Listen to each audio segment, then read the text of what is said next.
এখন অবস্থা এতটাই খারাপ, 60টা কোম্পানির মধ্যে একটা কোম্পানি জেনজি ওয়ার্কার হায়ার করতেই চায় না। Gen Z employees are facing major challenges in the workplace. 1 in 6 companies reported reluctance to hire recent college graduates. 6 in 10 employers say they've already fired some of their Gen Z hires that came on board earlier this year. এক সার্ভেতে 66 business লিডারের সঙ্গে কথা বলার পর বোঝা গেছে 75% কোম্পানির recent graduate hiring performance আনস্যাটিসফ্যাক্টরি। 7 এর মধ্যে একটা কোম্পানি জেনজি ওয়ার্কারকে হায়ার করতেই চায় না। জেনজি ওয়ার্কারকে হায়ার না করার রিজন ওনারা বলেন professionalism, motivation, work ethics, communication স্কিলের অনেক বেশি কমতি আছে। জেনজি ওয়ার্কার কমফোর্ট জোন থেকে বাইরে বের হতেই পারে না। অ্যালার্ম বাজে সকালে, আপনার চোখ খোলার আগেই আপনার ফোন অন হয়। দিনের শুরুটা 20 থেকে 30 মিনিট ডুম স্ক্রলিং দিয়েই শুরু হয়। রিলসে কেউ গোয়া অকেশন দেখাচ্ছে বা কেউ বার হপিং করা দেখাচ্ছে। এগুলো কনজিউম করার পর আপনি বেড থেকে নামার আগেই আপনার ব্রেন স্পেন্ডিং মুডে চলে যায়। ব্রেকফাস্ট করার জন্য ফ্রিজ খুলে দেখেন খাবার নেই, বাট এটা কোনো প্রবলেম না। অনলাইনে অর্ডার দিলেই 10 মিনিটের মধ্যে গ্রোসারিজ আপনার বাসায় চলে আসবে। গ্রোসারিজ হাতে পাওয়ার পর আপনার মনে হলো আপনার কুক আজকে ছুটিতে আছে, বাট কোনো প্রবলেমে নেই। আপনি আপনার স্মার্ট ব্রেন কাজে লাগিয়ে ফুড ডেলিভারি অ্যাপে ঢুকে আপনি ফুড অর্ডার করলেন। কিছু সময়ের মধ্যে আপনার অর্ডার চলে আসলো। এটা আপনার কাছে প্রতিদিনের মতোই নর্মাল একটা দিন।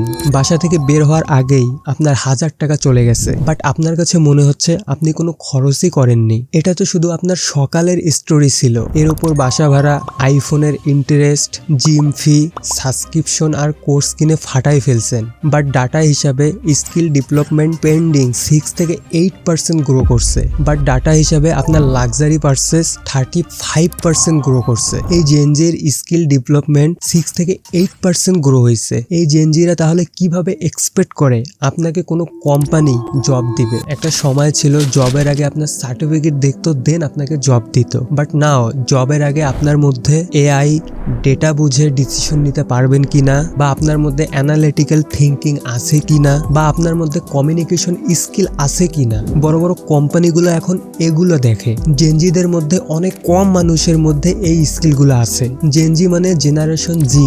এই জেনারেশনের নাম দেওয়ার জন্য কোনো পার্টিকুলার অর্গানাইজেশন বা কোনো অথরিটি নেই, বাট কোনো নাম একাডেমি বা সোশ্যাল মিডিয়াতে ভাইরাল হয়ে গেলে পুরো দুনিয়ায় এই নামকে নিজের করে নেয়। বার্থ ইয়ারের বেসিসে ডিভিশন হয়।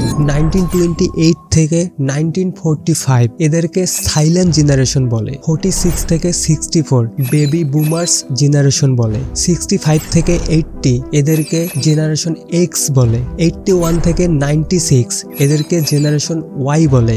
97 থেকে 2012 এদেরকে জেনারেশন জি বলে। শর্টে সবাই জেন জি বলে। 12 থেকে 24 এদেরকে জেনারেশন অ্যালফা বলে। 2025 এ নতুন ভার্সন আসছে, এদেরকে জেনারেশন বেটা বলে। জেনজির সব থেকে বড় প্রবলেম করব অল্প বাট নিব অনেক বেশি। মানে কাজ করব অল্প বাট লাগবে অনেক বেশি। এই জেনারেশনের পোলাপাইনদের 15 থেকে 20 বছরের মধ্যেই আইফোন লাগবে, ইন্টারে ওঠার পর বাইক লাগবে, 5 সেমিস্টারের পর গোয়া ট্যুর দিতে হবে। যদি গোয়া ট্যুর না দেন তাহলে আপনাকে কুল দেখাবে না। দেন আপনি জবে গেছেন, 15 থেকে 20,000 টাকা স্যালারি আপনার হবে না। আপনার লাক্সারি লাইফ এনজয় করতে হবে। আপনার লাক্সারি লাইফ শো আপ করার জন্য, মানুষকে দেখার জন্য আপনার 30 থেকে 40,000 টাকার স্যালারির জব লাগবে। বাট 30 থেকে 40,000 টাকা স্যালারি জবের জন্য আপনার ওই স্কিলটাই নেই যেটার জন্য আপনাকে 30 থেকে 40,000 টাকা একটা কোম্পানি স্যালারি দিবে। আমি কাউকে হার্ট করার জন্য এই কথাগুলো বলতেছি না, বাট রিয়েলিটি এটাই। আমিও এই জেনারেশনের। আপনারা আমার এই চ্যানেলের ভিডিওগুলো দেখলে বুঝতে পারবেন। আমি আগে টিউটোরিয়াল ভিডিও করতাম, টানা 1 বছর ভিডিও আপলোড করার পর 1400+ সাবস্ক্রাইবার হয়, ওয়াচ টাইম 80% কমপ্লিট হয়। বাট কিছু প্রবলেমের জন্য কন্টিনিউ করতে পারিনি। বাট নাও এই চ্যানেলে আবার কাজ শুরু করছি। এখন আপনি বলতে পারেন তুই শুধু ভিডিও করছিস, আর কি করছিস? 5 থেকে 7 মিনিটের একটা ভিডিও করার জন্য 1000টা কাজ করতে হয়। বাট একটা ভিডিওর জন্য 2টা ইম্পর্টেন্ট জিনিস, এক ভিডিও স্কিপ, 2 ভিডিও এডিটিং। আপনি ভিডিও এডিটিং করার জন্য 5 থেকে 10,000 টাকার কোর্স কিনে বসে আছেন, বাট আমি video editing A to Z সবকিছু ইউটিউব থেকে ফ্রি শিখছি। Thumbnail design, video editing, script writing, video SEO A to Z সবকিছু আমি একাই করি। সো এগুলো আমার skill. Premiere Pro, after effect, Photoshop, Illustrator, so এইগুলো আমার সবগুলো স্কিল। এগুলো সবকিছু আমি পারি, এগুলো সব অ্যাপসে আমার জানা আছে। সো স্কিল দেখেই আপনাকে যে কোনো কোম্পানি স্যালারি দেবে, বাট আপনাকে কেন একটা কোম্পানি 30 থেকে 40,000 টাকা স্যালারি দিবে? আপনার কোন স্কিল আছে? সো যে কোনো কোম্পানি আপনাকে যখন হায়ার করবে আপনার স্কিল দেখে হায়ার করবে। সার্টিফিকেটের দিন চলে গেছে, এখন আপনি যদি হিসাব করেন যে আপনার কাছে ওই সার্টিফিকেট আছে, এই সার্টিফিকেট আছে, সো আপনি ওই সার্টিফিকেট ভিজে পানি খান। এখনকার কোম্পানি দেখবে যে আপনার কোন স্কিল আছে, আপনার এই স্কিলের উপর বিশেষ করে আপনাকে জব দেবে, আপনার স্যালারি বাড়বে। লাইক এখন যদি আমি একটা ভিডিও এডিটর হায়ার করি, তাহলে আমি দেখবো ওর স্কিল, আমি দেখবো না যে ওর কোন কোন সার্টিফিকেট আছে, আমি দেখবো আমার ভিডিওটা কি দিয়ে এডিট করবে।